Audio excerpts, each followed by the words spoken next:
मैं डॉक्टर संतोष Gupta, associate professor इतिहास विभाग, MSG राजकीय स्नातकोत्तर महाविद्यालय भरतपुर।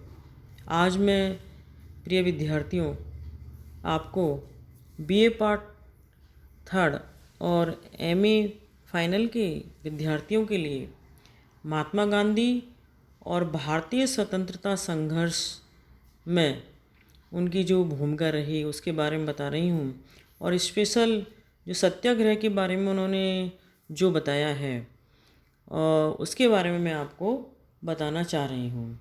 पहले मैं उनका आपको जीवन परिचय देना चाहूँगी। गांधी जी का जन्म 2 अक्टूबर 1869 को गुजरात प्रांत के पोरबंदर नामक स्थान पर हुआ था। उनके पिता करमचंद गांधी पहले पोरबंदर रियासत के दीवान थे और बाद में राजकोट एवं बीकानेर में दीवान रहे। 13 वर्ष की आयु में इनका विवाह कस्तूरबा बाई से हुआ।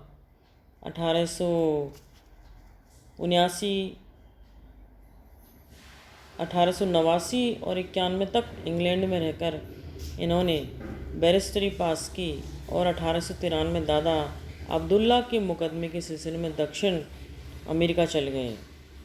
9 जनवरी 1915 को गांधी जी अफ्रीका से भारत लौटे। इस तरह से उन्होंने उनके जीवन परिचय के बारे में मैंने आपको बताया। अब मैं आपको गांधी जी और सत्याग्रह के बारे में बताना चाह रही हूँ। भारत आने पर गांधी जी का संपर्क गोपाल कृष्ण गोखले से हुआ और उनको अपना राजनीतिक गुरु बनाया तथा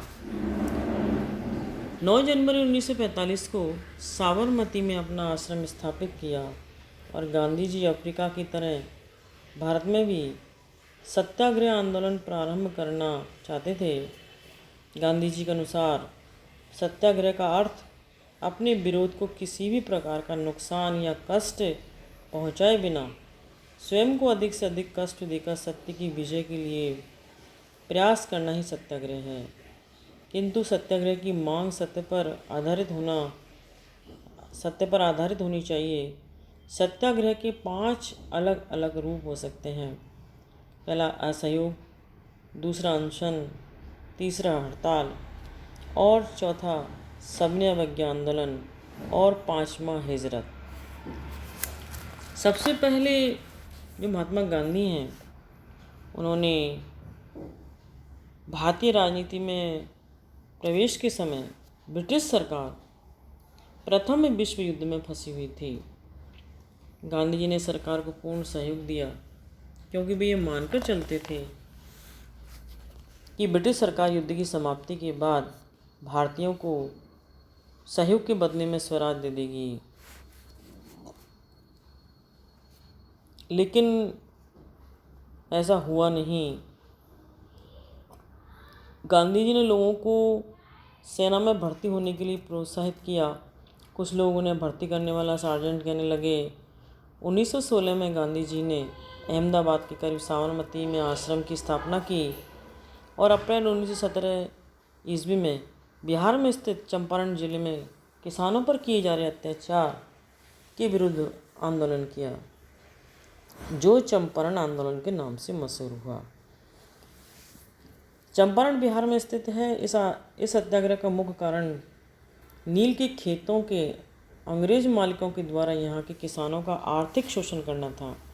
किसानों को अपनी ज़मीन पर कम से कम 3/20 भाग पर नील की खेती करना तथा उसे मालिकों द्वारा तय दामों पर बेचना पड़ता था। इसे 3 कठिया पद्धति भी कहा जाता था। राजकुमार शुक्ल के कहने पर गांधी जी चंपारण गए तथा सत्याग्रह का नेतृत्व अपने हाथ में लिया। इसमें गांधी जी के मुख्य सहयोगी आचार्य GV कृपलानी, डॉक्टर राजेंद्र प्रसाद, नरहरि पारेख, महादेव देसाई, अनुग्रह नारायण सिन्हा आदि लोग थे। गांधी के अनुरोध पर एक जांच आयोग का गठन किया गया और आयोग द्वारा किसानों की मांगों को स्वीकार कर लिया गया तथा अंग्रेज 25% राशि देने को तैयार हो गए और आंदोलन समाप्त हुआ। दूसरा सत्याग्रह आंदोलन 1918 में अहमदाबाद में चलाया फरवरी 1918 में अहमदाबाद के कॉटन मिल्स के मजदूरों के द्वारा अपने वेतन में वृद्धि के लिए आंदोलन प्रारंभ किया, लेकिन इनके समर्थन में गांधी जी ने आमरण अनशन प्रारंभ कर दिया। तब मिल मालिकों के द्वारा मजदूरों के वेतन में वृद्धि और विशेष रूप से प्लेग बोनस में 35% की बढ़ोतरी की गई। अहमदाबाद सत्याग्रह में गांधी जी की मुख्य सहयोगी अनसुईया बेन थी। इसी समय साबरमती तट से गांधी जी ने बुलेटिन दैनिक समाचार पत्र निकाला। नेक्स्ट खेड़ा सत्याग्रह है जो 1918 ईस्वी में किया गया था। खेड़ा गुजरात में स्थित है। इस सत्याग्रह का मुख्य कारण यहाँ कम वर्षा होने के कारण अकाल की स्थिति उत्पन्न हो गई थी, अतः किसान भूमि कर चुकाने में असमर्थ थे। किंतु जब गांधी जी ने किसानों की मांगों का समर्थन किया और कहा कि भूमि कर बिल्कुल नहीं चुकाया जाए, तब सरकार ने आदेश दिया कि लगान उन्हीं किसानों से वसूला जाए जो वास्तव में इसका भुगतान कर सकते हैं। अतः गांधी जी ने आंदोलन वापस ले लिया। इस आंदोलन में सरदार भाई पटेल, इंदुलाल याग्निक और विट्ठल भाई पटेल गांधी जी के सहयोगी थे।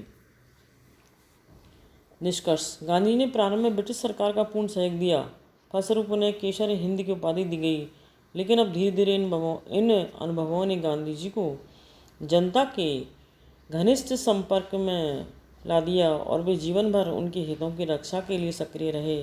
और तब उन्हें ब्रिटिश सरकार की ईमानदारी और न्यायप्रियता पर विश्वास नहीं रहा और अंततः गांधी जी के द्वारा असहयोग आंदोलन प्रारंभ किया गया था। धन्यवाद।